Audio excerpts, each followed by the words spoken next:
Hi everybody, it's me Jill. Welcome to Jill Informed.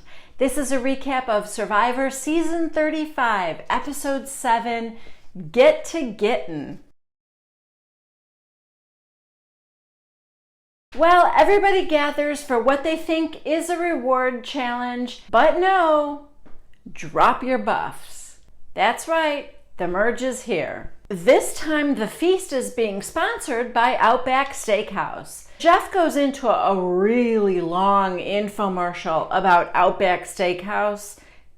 Yeah, like seriously describing the food for way too long. Anyway, get to the feast and people are eating and Joe is his obnoxious self. He tells Cole he should eat more and that he ordered 2 steaks and 3 desserts. Okay, Joe. Chrissy says to the confession cam, well, I just met Joe for the first time and I'm glad it's just the first time because he is so obnoxious. Yes. Welcome to our world, Chrissy. Not long after the feast is over, and even actually kind of sort of during the feast, people are starting to strategize. Jessica, the virgin nurse, thinks that their tribe, the Yawa tribe, is 5 strong, and that's the 3 healers, she, Cole, and Dr. Mike, and Lorne from the Hustlers, and Ben from the Heroes. Those 5 she thinks are so strong, maybe not as strong as she thinks, because we know that Lauren, Ben, and Dr. Mike all are getting really annoyed with Cole. But the 5 of them kind of agreed that, yeah, they should stick together. And then Jessica figures if she could get the other 2 old healers on their tribe, that's Joe and Desi, then they would have the majority vote of 7. So she's got this all planned and she's like, I just feel like I'm the queen of the world. But on the other side of things, we've got Ryan, who is now reunited with Devin. And I don't know if I ever said this before or not, but Devin's so cute. So they're back together again and they're talking strategy and they figure, okay, we need to get Lauren with us. She's the only other hustler left in the game. There's just 3 of them. Ryan tells Devin that he's close to Chrissy and JP from the Heroes, and Devin tells him he's close to Ashley from the Heroes.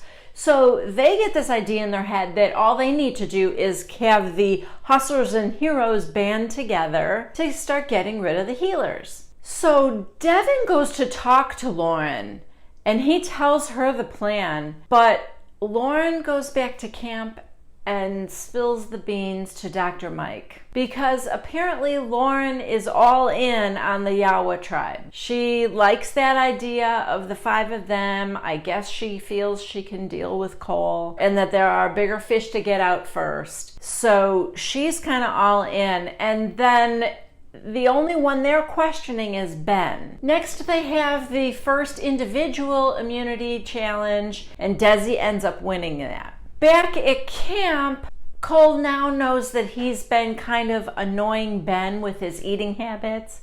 So he goes to talk to Ben to try to solidify him staying with the Yawa tribe. He apologizes for his eating habits and everything.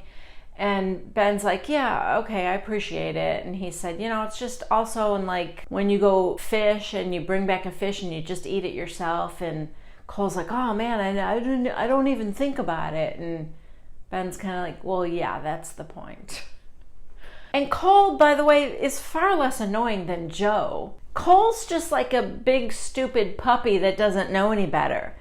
Joe is just creepy and smarmy and he thinks he's smarter than everybody else and Anyway, the Yawa 5 are trying to figure out who they want to target on the other side, and they realize that Chrissy is pretty smart and she could be a real threat in the game. But because they're feeling a little bit unsure about Ben, Lauren goes to talk to Ben and she's trying to convince him that he should stick with the healers and their side. Meanwhile, the other group of people are trying to figure out whether or not to take out Cole or Joe. They suspect that Joe might have another idol, which he does, So they need a backup plan.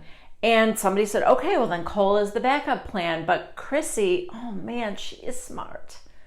She starts thinking, what if Joe pulls a stunt like he pulls out the idol and gives it to Cole? Because we've been talking about those two as being the targets. So she says, we need a plan B.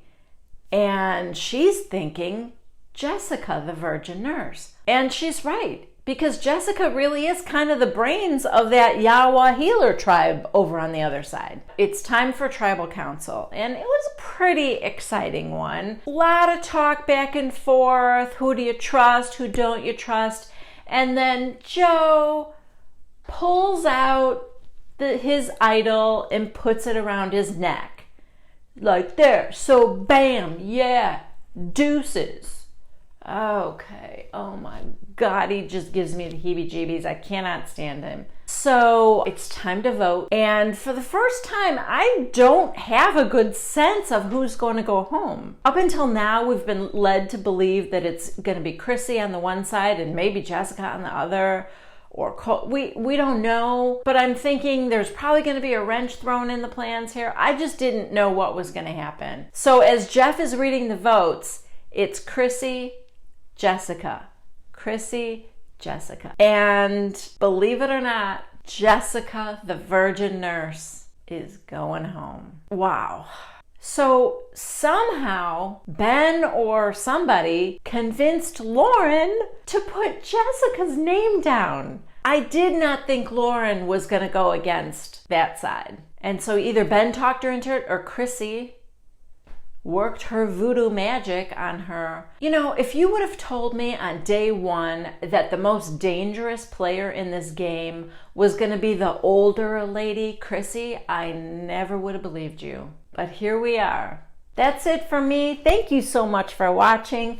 Please join me right back here every Tuesday at 1 p.m. Central Time for my next recap of Survivor. Please subscribe if you haven't. Please give me a thumbs up if you liked this episode and comment down below. I love to hear from you guys. Thank you so much. Till next time. Bye.